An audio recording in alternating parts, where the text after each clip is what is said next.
Welcome to Candidates Forum. I'm your host today, Dave Gallus, and we're here with Philip VanVeen. He's running for City Council District 2. Now, Philip's theme is Cut the Red Tape. Philip, welcome again. Thank you. It's always a pleasure to have you here. We talked in the past about economics, we talked about the homeless, drugs, a little bit on crime. Yep. But today, how about we talk about what is the job of City Council? Okay, absolutely. Can you enlighten us? I will, or I'll try anyway. Okay. City Council has a number of jobs that they do, but the primary job that City Council is supposed to do is represent the people. That's their job. They're elected by the people for the job of representing the people to our government, not to be our government and lord over or reside over the people. So they're servants of the people. They're the employees. They're the we employees. are the employers. Right. Correct. And what people don't seem to realize, I think, is that you have a chance to get rid of your employees that aren't doing the job for you every election cycle. Yep. So, okay. So, you know, I go to City Council sometimes, and I've been there quite a bit, as well as the County Commissioners meeting. But the City Council specifically, I feel nervous when I go there, and I've done some public speaking, so I feel a bit nervous, and I feel a bit intimidated. And it seems like I don't know, it's something about the council chambers that is a bit intimidating. Well, let me ask you, have you ever been before a judge?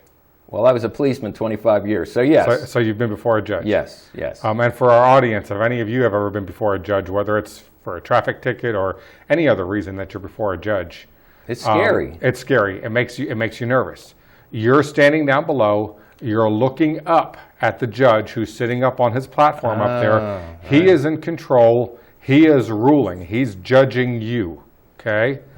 So now flip that. You walk into City Council chambers. And the dais is so much higher. And the dais is really high in City Hall. You walk up to speak before City Council, and you walk up to the microphone, and you're looking up at those people up there on the dais. And instead of those people being up there in the capacity of a servant of you, the one who voted for them, what you see instead is that they are ruling over you. They are judging you like a judge would do. And that's not the job of City Council. The job of City Council is to be a representative of the people.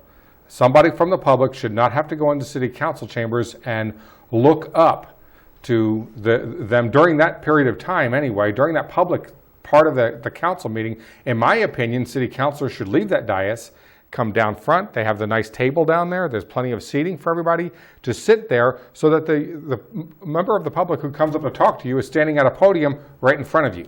Now it's a conversation. Yes. Okay? Yes. Now it's a conversation. We're this far apart, or maybe a little bit more distance than you and I are right now, between the member of the public and the city councilors themselves, and we're having a conversation. We're doing what we're supposed to be doing then, and that is representing those people. We're there to listen to what they have to say. You know, I think back, I'm getting a mental picture from history books where I think it was Greece, where you would have the orator would be in a low position, and you would have the stands in the back position. So actually they were looking down at the person that was speaking, which is the elected official or the senator or whatever they were. So, okay, so when you get into City Council, can you switch the whole operation around so now they're in a low position and we're up high talking to them? Just remodel the building. Yeah, well, I don't mean, you don't need to guarantee. I'm just think about it. No, what I want to do is I want to level that out. What I would like to see done is during the public information speaking part of when the public's coming up to talk to City Council, that the city councilors and the mayor are coming down to them. They're coming down to that table instead. I understand why the dais is there. Okay, I understand the high seating for certain parts of City Council meetings when it's not the public part of it, and that's making so that announcements. The entire audience can see them. They're filming it. There's better angles for that. There's a reason to have that up there, and I'm not saying let's do away with it or let's remodel the building. What I am saying is during that public engagement part of City Council is that City Councilors should come to the people and not have the people have to look up to them. They're not representing the people who elected them by having them look up to them. They are in a position of ruling over those people and making decisions that are looked at as above. You know, they're above. Well, it kind of lends itself too, because like I said, I've been to many city council meetings, spoke at many council meetings, and even though you might have a large volume of people that have one agenda that they want to address, It's almost as if city council are appearing to be attentive to what they're saying, but then they turn around and do absolutely opposite of what the people are trying to tell them to do. Completely the opposite. Yes. And I agree with you. I've seen that myself. I've been before city council before. I've stood there and talked and had that. And, you know, I'm not the type of person to get too nervous. You know, I can get in front of a camera usually pretty good. I can get in front of a crowd pretty good. I'm a preacher's kid. So I kind of grew up with that, you know. Okay. But you get before city council and all of a sudden you get nervous. Yeah. And I understand those nerves that you get before city council. I hate that, but it's a reality. And I want to do away with that. I want to get rid of that. Well, they say public speaking is probably one of the most nerve-wracking jobs a person can do. If you can get over that hump, that's a good thing. You know, it's harder when you have people that you feel like when you walk up there that are there to judge you. And it's one thing when you go before a judge, you have one person up there. But you go before city council and you have a whole chamber full of people up there. That's true. You know, that you're looking at that are above you. And that really should stop. There's no reason for that. They put the table in there for a reason. It's there. There's seating for all the city councilors right there at that table. They can come sit at that table and make that conversation different. So there's improvements that can be done in city council, the way it's run, just as they interact with the people. There's another thing too. Like the city council meetings are, I believe it's 1 o'clock in the afternoon, 1:30 in the afternoon on a weekday. It's always, I think it's the first and third Monday, I think it is. Correct. So working people can't get to those meetings. Right. So how are you going to really know what the people want unless you send out flyers or request information? The real solution to that is to change how the meetings are done. At 1 o'clock, 1:30, someplace around there is great for people who are retired to attend those meetings, but that meeting should be continued either the following week or at least switch off every other week. Okay. To where you have one meeting during the day and then one meeting in the evening, so that people who are working, our working class citizens can attend a meeting and maybe cover the same subjects and put in and cover the same subjects. Put in their input on that. So you get a real well-rounded opinion of what the people want. Right. And I think sometimes we don't get the information. I've been there when you'll have the agenda item. And the agenda item, I think, is supposed to be out Thursday for the Monday's meeting. I think so too, but it can change at the last minute.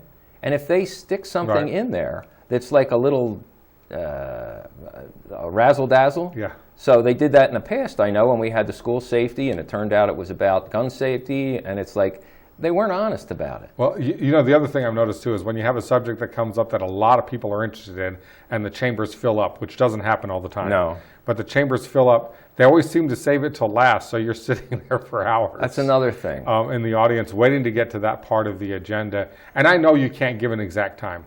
They can't say, look, this is an exact time, but you can say, you know, look, if you're here for this event, the city council should be on this event sometime around 2 o'clock, sometime around 3 o'clock, whatever time it's going to be. You know, we should be up to this. But yeah, I really feel that the big issues that come up where there's a lot of public interest, that there needs to be a daytime meeting and a nighttime meeting for sure. And maybe put that first in the agenda. Scale it according to what the people's interest is. They could even solicit to find out, okay, why are you here? Right. Oh, okay, that could be the first thing on the agenda. Right. But, I like animals. But for to run 15, 20 minutes for Pet of the Week, and when you have people that have spent 5 years in office in the city, it's like, I was a cop for 25 years. I got a gold watch. They said goodbye. That was it. No fanfare, no nothing, which was fine. I didn't care. I mean, I don't need the pat on the back. But it's just like, it seems like the way they set it up, it's not really addressing what the people want to talk about. Yeah, and the Pet of the Week is a tough one for me because I'm a big advocate of animals. I have actually 2 of our no-kill shelters here in Las Cruces I've actually financially supported. It's a big thing for me. I like to see. I have 3 adopted animals at home that were rescues. Wow. So you're a pet person. I'm a pet person. Well, I'm a pet person too, but I like natural pets. I feed the rabbits and the coyotes that come to my back door. But yeah, sure. I love animals. But my thing with that is simply that I don't know how to work that. I know that the Pet of the Week thing kind of gets a little disruptive sometimes, and a little bit too long. It needs to be narrowed down a little bit for the pet's sake too, not sitting there forever. That's true. So yeah, I would. Something needs to be done with that. It needs to be at least tweaked. But I certainly don't want to get us in a position where we're not trying to adopt these animals out through the city. I think the city council needs to show some sort of support for our humane society and pushing these animals out into homes instead of killing them or Sure. having to send Well, them to I other know there's a shelters. lot of support. When I come down from my house, come down on 70, coming into the city, there's always cars parked around the Yeah. shelter there, and I know there's a lot of people that are interested in helping pets. Yep. So yeah, I hear you. I had a thought, and we have an issue that's coming to the fore, and it's about the Planned Parenthood Center that might be coming to Las Cruces. Now, people have different views on that, but I thought of a great idea. What if we shifted the abortion industry from human to animals, and that way you're cutting down on the pet population? I don't know. It's a thought. Now, we'll see. That's a stretch going from. Well, I mean, the anatomy can't be that much different. It's just on a smaller scale. And the industry will stay focused on aborting whatever. And you're cutting down on the number of animals that we have. I think we'll stick with the city council conversation. Okay, all right, forget that one. Well, we got other issues too. I mean, the police department, I feel as And we though... discussed a little bit about them last week. Okay. I'd like to support them. I hope you... I'm sure you do. I do, absolutely. Okay. Yeah. And me being a policeman from Philadelphia, it's like, okay, I worked in patrol cars in bad neighborhoods by myself. Right. I think the policemen need at least always two on patrol together, especially now that they're getting gunned down and, the police are actually targets of wackos. And I have to defer to people like you who have been out there on the 2 versus 1 in the cars because I don't know. I don't know what's better. I would assume 2 would be better. It seems like 2 would be better. Oh, yeah. You got to remember one thing, that city council has a direct reflection on how our police department operates. Sure. The chief of police is appointed through the city council to that job. That's where his job comes from. So there is an absolute direct reflection on that, and we need to have a city council that understands that without a good, strong police department and fire department, for that matter, Sure. It hurts our city. It hurts everything from tourism to our city. If our crime rate's high, it hurts retirees coming into the area. It affects businesses coming into the area. There's a lot of things that are affected if we don't have a good, solid police department. And I'm a firm believer, I've seen it happen before, and I've seen it work, is more community policing than we do. I would love to know the police officer for my area of town. Sure. I would love to know him by name when he drives by, to say, hey, Bill, or whatever his name is, and know who he is. Sure. And have that connection. Again, the public with our police department, just like we need a connection between the public and our city council. Right. We should have that with our police department too. But I couldn't tell you. I have no idea who the officer is who patrols my neighborhood. Right. Well, I was a street cop, and I worked, my first assignment in '71 was in a black ghetto in North Philadelphia, and it was a beat. I was walking a beat. Now that's where you really get to know the people. Right. And occasionally I had a partner. Right. So let's take a short break, and then we'll come back and discuss how we can help the police department and the fire department. Sounds good. Okay, folks, we'll be right back. Please stay tuned, and we'll find out how to save our city with Philip VanVeen running for City Council District 2.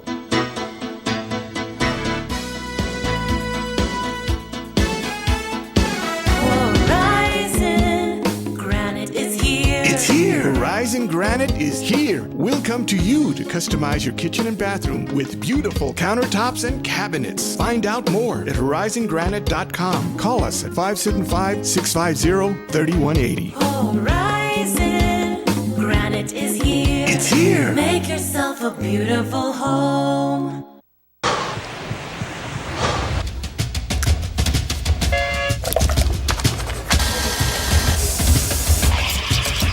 There you go. So great. You can do all these different gears in the plan. Okay. Nice. Guys, not all.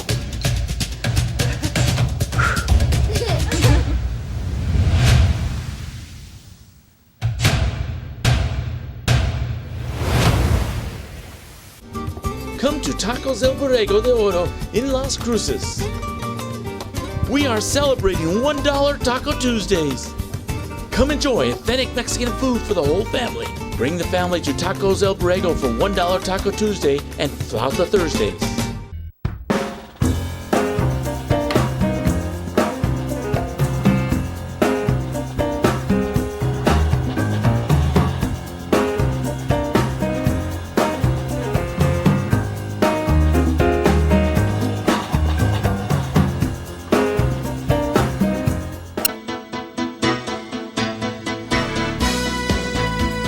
Hi folks, welcome back to the Candidates Forum. I'm Dave Gallus, your host. We're here with Philip VanVeen again, and we are discussing at this point policing, fire departments, supporting our city servants that protect us and help us. So Philip, do you have ideas about how we can improve the situation? I got a lot, being a Philly cop for 25 years, but... well, like I say, on a lot of those matters, it's good to defer to the experts, to the people who are actually in the field. So, excuse me, I wouldn't mind hearing some of your ideas. Well, I mean, to me as a policeman, I remember being on the street, and probably the most effective thing, you can have all the gadgetry you want, all the computer systems, and it is good to be able to communicate with the federal agencies as well, crime statistics, is this guy really a criminal, does he have a bench warrant? But when you have a partner that can look behind your back, you're safer, you're more confident, you get a better job done. We were more effective when we were on two-person patrols, whether it's on the beat, whether it's in a car, a wagon, I worked a wagon, undercover, whatever it was. It was always, if you had two people, you have safety, security, and I don't even know what it cost for a policeman's life insurance, or if you lose that policeman, if he dies, you got training that you have to do, more employees. So to me, it's just a great way to do things. And if you have federal money coming in to a police department, I think that's very dangerous, because now the federal government starts telling your police department what to do. That makes sense, yeah. And you don't need all this tactical gear. We used to have a stakeout unit that were highly specialized shooters and demolition experts and things like that. If you have them ready at the go, then you can do your regular policing. Not every policeman has to be a tactical response officer. So there's a lot of ideas. And the fire department, you know, I know it's a city-run fire department, but I think if we engage the young people in like a partnership with the police department, maybe ride-alongs with the youth, to let them know what a policeman goes through. They do ride-alongs with our city. Well, that's great. They're not the easiest to get. I've tried to get on a ride-along a couple times. Well, there's a liability issue too. Yeah, there is. Maybe something not where you get engaged with any crime or anything like that. And in the fire department, my dad was a city fireman, and I know, like I said, it's city-paid fire department. But to engage the youth and maybe even get them involved to where maybe county-wise they might want to go out and be volunteer firemen, because it builds character, it builds teamwork. So engage the youth. But one subject that I think is a biggie is school safety. That is a biggie. Now, I mean, we don't know it can happen anywhere. We had a couple calls at Las Cruces High, I think it was, bomb scares and things like that. Well, I'll tell you, I'll give my idea on that. First of all, our schools are separate from the city. They're, it's a separate government entity. They run completely on their own. However, the police officers are assigned to those schools through the city and do work those schools. So let's talk about that, because I have a big issue when I see, the gun-free zones worry me when police officers are not allowed to be armed in gun-free zones. And here's what happens now: is you have a resource officer who's assigned to the school. But let's say if you were still a police officer, you're not retired, you're still a police officer, you need to swing by the school and pick up your daughter because she's sick. Right. Okay. The way our rules are in Las Cruces, you as a police officer in uniform, going to walk into the school to pick up your daughter, have to take your sidearm off and leave it in your car. You're not allowed to carry it into school with you because you're not a resource officer for that school. The bad guys know they're soft targets. They're soft targets. I agree. I completely agree with that. We need to toughen those targets up a little bit. Sure.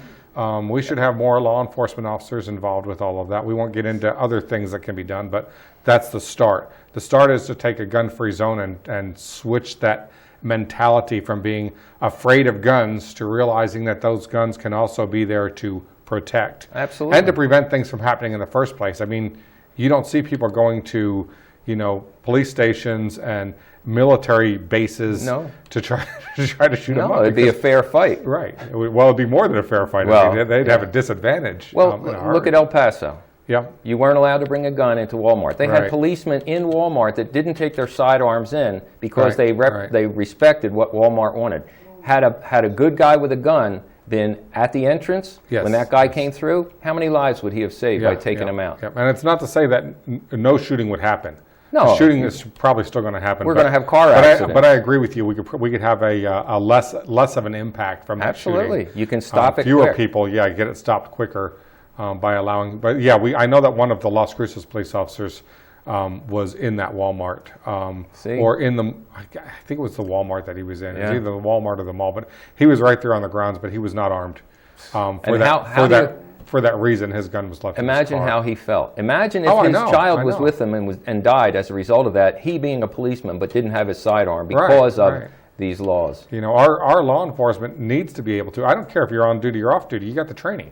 Sure. You know, on duty or off duty, you still have the badge and you still have the training. And whether a police officer is on duty or off duty, I think that they still have a responsibility to the public. In my opinion, they have a responsibility to the public. They took that job on. And part of that responsibility is to make sure that they're there to assist the public when the public is in distress. When a cop's off duty, he's still a cop. Yeah, exactly. I engage in situations like, why did I do that? Because you're trained to do that. You want to help. You're there to protect people. Right. And then you don't lose that after you retire. Right, so it's right. like I probably get into situations I shouldn't get into, but it's like it's ingrained in you. So you're right. Now, as far as school safety, I was before our city council when they had the school safety issue that was really about guns, trying to take guns away. But I told them, I gave them a plan as to how you can secure your schools. I said you need a strong perimeter. Okay, Now, that makes sense. You're not going to like what it looks like, some of it, because Right. you're going to have fencing, but you have to have a secure perimeter. But you could add trees and shrubbery and things like that to make it look nice. You know, there's architects that can make it look very nice. Centennial High School kind of has that. Yes, they have a I noticed perimeter fencing. And when you go in there, you can't walk onto the campus. You have to first go into the office area. You can't just walk on the campus. See, that's So, good. yeah. And I worked for the post office for 13 years after I retired from the police department. Okay. In the post office, they are a secure facility. You have a turnstile that a person has to enter and leave a separate one for leaving. You have a badge, and your badge looks like a credit card. You gotcha. swipe that badge identifies you, and it says when you come in and when you go out. So you couldn't even have a student that says, hey, I forgot my badge today. If you hand it back to them and they use it, that'll be 2 swipes coming in, Right. and they know there's something wrong. Well, see, this falls back to another problem, and this one probably needs a school board involved in this, but it falls back to the same thing I've talked about with our tent city here, and that is to get together a group of community people, and especially some experts in certain areas. Okay.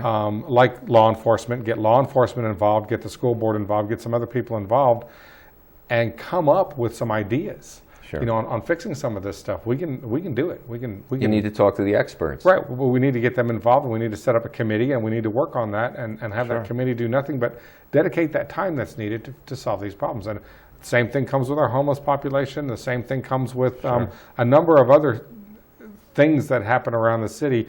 Heck, even let's talk briefly about our construction problem. I know we've talked about it before, the Valley Project. Oh. And the boondoggle that's in right now. What if, and maybe we can talk more about this next time too. Sure. What if we took on that project or projects like that and actually had the city council do the responsible thing and make sure that when we're hiring subcontractors for projects, we're not only hiring the lowest bidder, which is what they have to do, but it's the lowest bidder that meets certain criteria. Absolutely. And I that could be has the to- lowest right, bidder. That has to do with town. That happened in my neighborhood. They did some work in my neighborhood, and the city hired the lowest bidder, and they hired a company that actually owned no equipment.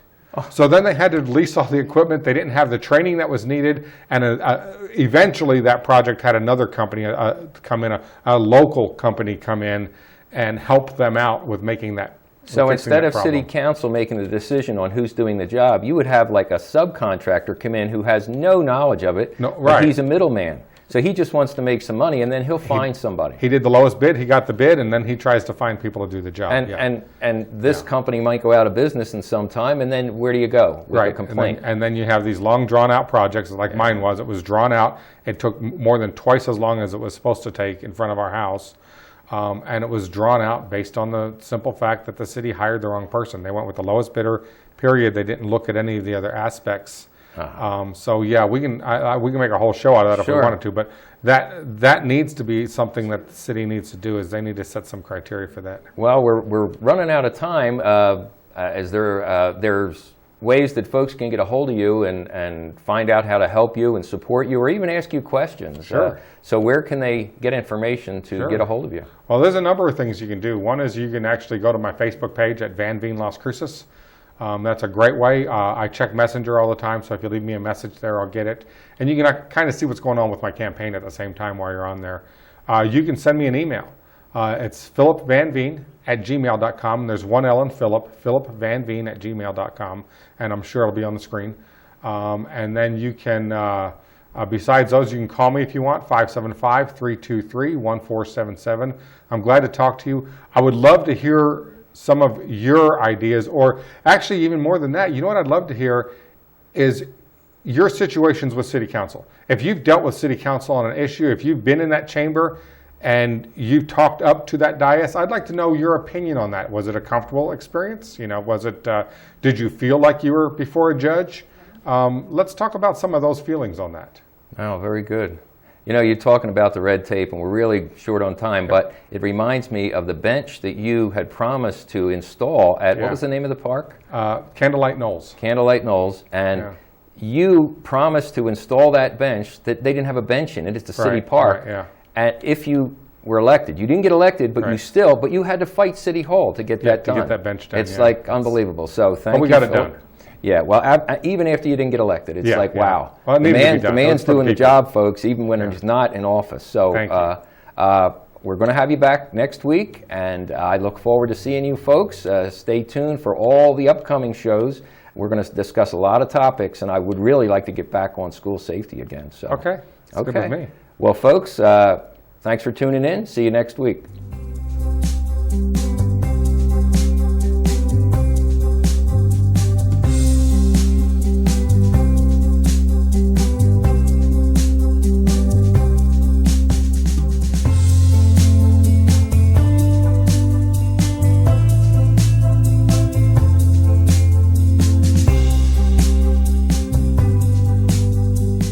I am Philip VanVeen, a candidate for Las Cruces City Council District 2, and I approve this message. Diana Rodriguez, Treasurer.